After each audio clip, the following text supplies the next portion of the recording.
না না, ওই মেয়েটাকে যদি আমি খুঁজে না পাই তাহলে কাশতিকেও আমি শেষ করে দেব। এমনিতেই ও আমার হাতের বাইরে চলে যাচ্ছে, আর ও তো আমার সবকিছু জানে, সবটা জানে। ওকে আর বাঁচিয়ে রাখা কিছুতেই ঠিক হবে না, কিছুতেই না।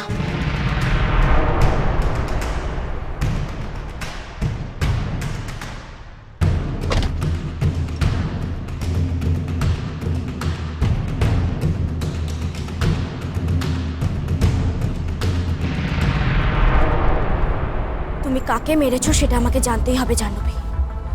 তবে সবার আগে আমাকে জানতে হবে পূজাকে, আমাকে জানতেই হবে।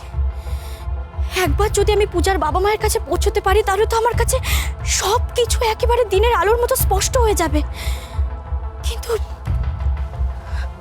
আচ্ছা আচ্ছা, জয়রাজের ছোটবেলার বন্ধু তালুকদার নিশ্চয়ই আমাকে পূজার বাবা মায়ের খোঁজ দিতে পারবেন। হ্যাঁ, ওনাকে একবার ফোন করে দেখি।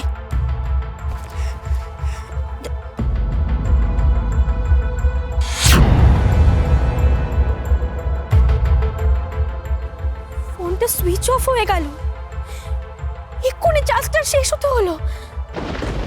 কি করবো এবার আমি কি করব? এত চেষ্টা করার পরেও আমি হেরে যাব? না না না না, আমাকে কিছু একটা করতেই হবে। কিন্তু আমি কি করব? তালুকদারের সাথে কথা না বলতে পারলে তো পূজার বাবা মায়ের সম্পর্কে আমি কিছুই জানতে পারবো না।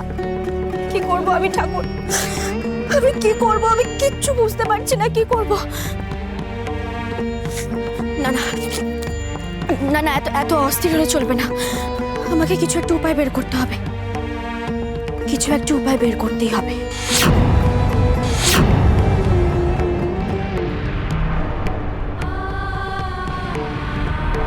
জোর গলায় সবাইকে বলে এসেছি, ঠিক একদিন প্রমাণ করে দেব যে আমি মিনু।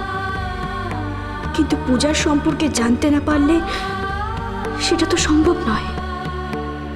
যে করেই হোক খুব তাড়াতাড়ি আমায় ওই তালুকদারের কাছে পৌঁছতে হবে, তাহলেই আমি পূজার বাবা মায়ের খোঁজ পাবো, পূজার সম্পর্কে জানতেও পারবো।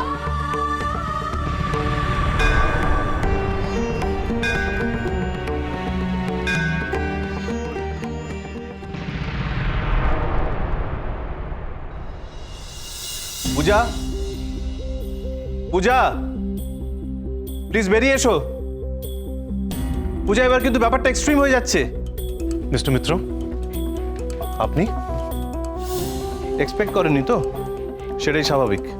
দেখুন মিস্টার মিত্র, ব্যাপারটা না আপনি এক্সট্রিমে নিয়ে চলে যাচ্ছেন। মনে রাখবেন এটা কিন্তু পালবাড়ির drawing room, this is not a public place. Please behave yourself. আর আপনার কেন মনে হচ্ছে পূজা এই বাড়িতে আছে? দেখুন, লাস্ট কিছুদিন ধরে তো এটাই চলছে। আপনারা আমার স্ত্রীকে বারবার ডেকে নিয়ে আসছেন এখানে, তারপর ওকে দিয়ে বাচ্চা দেখাশোনা করাচ্ছেন। মনে হচ্ছে যেন ওই বাড়ির কাজের লোক হয়ে গেছে। মিস্টার মিত্র, আপনি কি বলছেন? যা বলছেন তার মানে বুঝে বলছেন তো? যেটা বলছেন তার মানে কি দাঁড়ায় সেটা জানেন? দেখুন, আমাদের বাড়ির একটা হেরিটেজ আছে, আর আপনি যে কথাগুলো বলছেন সেই হেরিটেজের গায়ে কিন্তু প্র্যাকটিক্যালি কাদা ছেটানো হচ্ছে। আর এর পরেও যদি আপনি কিছু বলেন, আই এম সরি, আমরা কিন্তু আপনার বিরুদ্ধে মানহানির মামলা করতে বাধ্য হব। তার আগে আমি তো লিগ্যাল স্টেপ নেব। আচ্ছা, আপনি বলতে পারেন কি প্রয়োজনে দিনের পর দিন আমার স্ত্রীকে আপনারা এই বাড়িতে ডেকে পাঠান? দেখুন, ওকে আমরা হয়তো দু একবার বলেছি এখানে আসতে, আমার বেবির পাশে থাকতে, কিন্তু কোনোদিন জোর করিনি। ইনফ্যাক্ট সমস্ত দিক চিন্তাভাবনা করে ওকে খুব ক্লিয়ারলি বলে দেওয়া হয়েছিল এই বাড়িতে যেন আর না আসে। সেটা আমাদের পরিবার, আপনাদের পরিবার, দুই পরিবারের ভালোর কথা ভেবে। আপনি যেদিন আমাদের বাড়িতে এসেছিলেন আমি কিন্তু বলেছিলাম আপনাকে যে আপনার স্ত্রীকে যত তাড়াতাড়ি সম্ভব এখান থেকে নিয়ে যান। দেখুন, ও আমাদের বাড়ির প্রতি, আমার ভাইয়ের বাচ্চার প্রতি সামহাও অবসেসড হয়ে পড়ছিল, এবং সেটা আমরা বুঝতে পারছিলাম, ফিল করতে পারছিলাম। হ্যাঁ, আমার ভাই সোম, সে হয়তো আউট অফ ইমোশন ওকে বলেছিল যে কখনো সখনো বাচ্চার সঙ্গে এসে সময় কাটিয়ে যেতে, কিন্তু তারপর ওকে স্ট্রিক্টলি বারণ করে দেওয়া হয়েছে। Is it? তা সত্ত্বেও আমার স্ত্রী কেন বারবার এই বাড়িতে আসে তাহলে? তার কারণ আপনাদের জানিয়ে রাখি, আমাদের মেয়ে খুব অসুস্থ হয়ে পড়েছিল, আর সেটা হয়েছে আমার স্ত্রীর ভুলের জন্য। ও আপনাদের ফ্যামিলি ম্যাটার নিয়ে এতটাই ইনভলভড যে ও কমপ্লিটলি ভুলে গিয়েছিল যে আমাদের মেয়ের চিজে অ্যালার্জি আছে। ওকে চিজ পাস্তা খাওয়ায় আর অসুস্থ হয়ে পড়ে, তারপর তাকে হসপিটালাইজ করতে হয়, আর যাকে এখন সুস্থ আছে আমরা ওকে বাড়ি নিয়ে এসেছি। এ কি কাণ্ড বলুন তো, আপনাকে অনেকটা কেয়ারফুল হতে হবে, মানে অনেকটা বেশি কেয়ারফুল হতে হবে ফ্রম নাও অনওয়ার্ডস, না হলে কিন্তু পরে আরো বড় বিপদ হতে পারে। আমি অ্যাকচুয়ালি প্রচণ্ড রেগে গিয়েছিলাম আমার স্ত্রীর উপর। আমি বারবার ভাবছিলাম যে মা কি করে তার মেয়ে কি খেতে পারে কি খেতে পারে না সেটা ভুলে যায়। তারপর যাই হোক নিজেকে সামলালাম এইটুকু বলে যে আফটার অল ভুলে যাওয়াটাই তো রোগ। কিন্তু এখন আস্তে আস্তে বুঝতে পারছি যে ওর নিজের ফ্যামিলি থেকে কনসেন্ট্রেশনটা শিফট হয়ে গেছে আপনাদের ফ্যামিলিতে। আপনারা যদি ওকে এতদিন এন্টারটেইন না করতেন না, তাহলে আজকের এই দিনটা দেখতে হতো না। ওহ, আবার সেই এক কথা। আপনি কেন বারবার এক কথা বলছেন বলুন তো? কি করে আপনাকে বোঝাবো যে আমরা এন্টারটেইন করছি না ওকে? আপনি আর আপনার স্ত্রী তো বারবার আমাদের বাড়িতে আসছেন, আমাদের ডিস্টার্ব করছেন। একটা কাজ করুন মিস্টার মিত্র, আপনারা দুজনে মানে আপনি আর পূজা আপনারা একসঙ্গে বসুন, দুজনে কথা বলুন, একে অপরের কথা শুনুন এবং শুনে দেখুন যে এক্স্যাক্টলি আপনারা দুজনে কি চান। তারপর আপনারা এসে আমাদের অভিযোগ করবেন, দোষারোপ করবেন। হয়েছে? আপনার স্ত্রীকে আমি ভালো করে বোঝাবার চেষ্টা করেছিলাম যে জোর করে এখানে না আসতে। আমার আমার সন্তান আস্তে আস্তে বুঝে যাবে যে মার স্নেহ ওর পাওয়া কপালে নেই। অচকে অদ্ভুত দেখুন, আপনার স্ত্রী দিনের পর দিন তৎসত্ত্বেও অভিনয় করে চলেছে এই বাচ্চাটির মায়ের চরিত্রে, মিনুর চরিত্রে। ওকে আটকানো যাচ্ছে না তো কোনোভাবে। ফোনে গান শুনিয়ে বাচ্চাটাকে ঘুম পাড়াচ্ছিল, ভাবতে পারছেন? ইনফ্যাক্ট ও তো ক্লেম করছে যে ওই বাচ্চাটা ওরই, মানে ওই বাচ্চাটির মা, ও পূজা নয়। এই প্লিজ স্টপ ইট, অনেক হয়েছে, প্লিজ স্টপ ইট।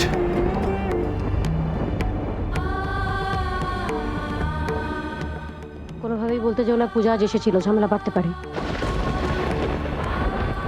মিস্টার মিত্র, বাস্তব সবসময় কঠিন, কিছু করার নেই।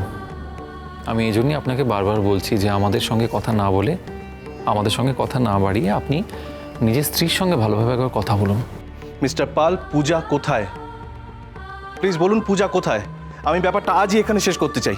আরে কি আশ্চর্য, ও এখানে নেই এই মুহূর্তে। আপনি দেখুন, খুঁজে অন্য কোথাও আছে হয়তো। ও এখানে ছাড়া কোথায় আসবে? কলকাতায় কাকেই বা ও চেনে? আমি জানি ও এখানে এসছে। আমি দুপুরবেলা ঘুমিয়ে পড়েছিলাম, সেই ফাঁকে ও কখন বেরিয়ে। ওকে প্লিজ বেরিয়ে আসতে বলুন তো। ও যেখানেই থাকুক ওকে বলুন এখানে আসতে। আরে কি আশ্চর্য, কি অফেন্সিভ কথাবার্তা বলুন তো। আমি তো বলছি আপনাকে, আপনার স্ত্রী আজ আসেনি এখানে। এসেছিল।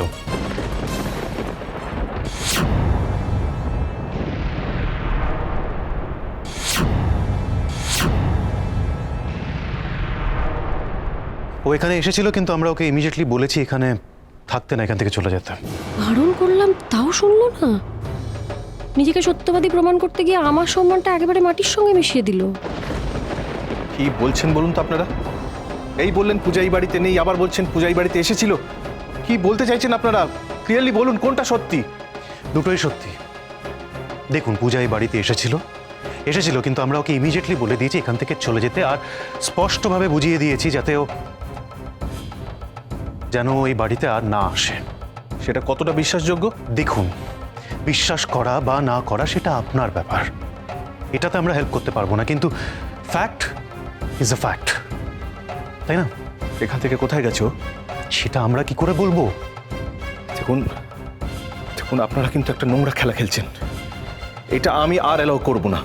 এই শুনুন, আপনি প্লিজ এখানে কথা না বাড়িয়ে বরং নিজের স্ত্রীকে খুঁজে বার করুন। খুঁজে বার করার পরে ওকে ভালো করে বোঝান যে এই বাড়িতে ও যেন আর না আসে।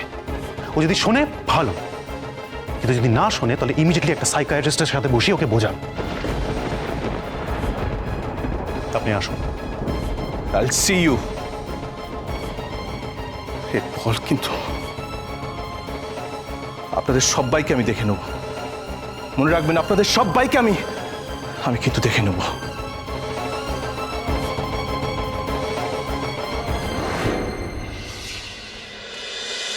বাজলো